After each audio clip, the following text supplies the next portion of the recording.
हसत्या खेळत्या कुटुंबाचा आनंद हिरावून घेतात पत्नीच्या या सवयी. काय सांगतात आचार्य चाणक्य? जाणून घेऊयात, पण त्यापूर्वी आपल्या चॅनलवर नवीन असाल तर चॅनलला सबस्क्राईब करा. आचार्य चाणक्य हे त्यांच्या काळातील सर्वात ज्ञानी आणि विद्वान म्हणूनही ओळखले जातात.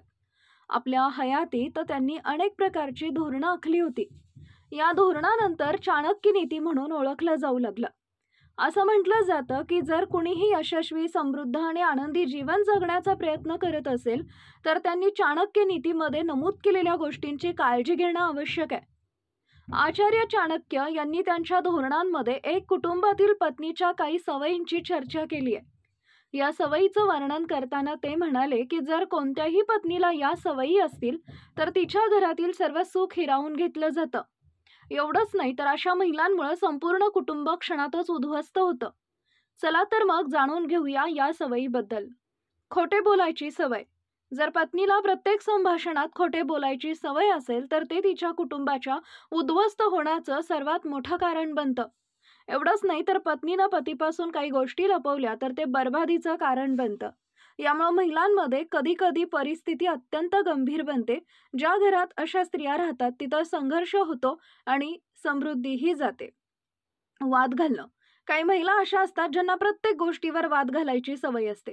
अशा महिलांचे वैवाहिक जीवन कधीही सुखानं जात नाही. अशा महिलांचं वैवाहिक जीवन लवकरच संपतं. उशिरा झोपण्याची सवय. अनेक वेळा अशा महिला असतात ज्यांना सकाळी उशिरापर्यंत झोपण्याची सवय असते. जेव्हा पत्नीला ही सवय असते तेव्हा ती देखील कलहाचं कारण बनतं. अनेक वेळा या वाईट सवयींमुळे संपूर्ण कुटुंब तुटतं. विनाकारण पैसे खर्च करण्याची सवय. जेव्हा एखादी स्त्री अनावश्यकपणे पैसा खर्च करते तेव्हा ती एक वाईट सवय देखील असू शकते, जी कुटुंबाचा आनंद खराब करू शकते. अशा महिलांना त्यांच्या घरात आणि कुटुंबात दररोज त्रास सहन करावा लागतो. हलक्या कानांनी विश्वास ठेवणं. ज्या स्त्रीला दुसऱ्यांच्या बोलण्यावर लगेच विश्वास ठेवून घरात कलह निर्माण करण्याची सवय असते, अशी स्त्री देखील आपल्या कुटुंबाचा आनंद हिरावून घेते. त्यामुळे कुटुंबातील नात्यांमध्ये वाद होतो आणि सगळेच एकमेकांपासून दुरावतात. तर मित्रांनो, याविषयी आपलं मत काय? कमेंट बॉक्समध्ये नक्की कळवा.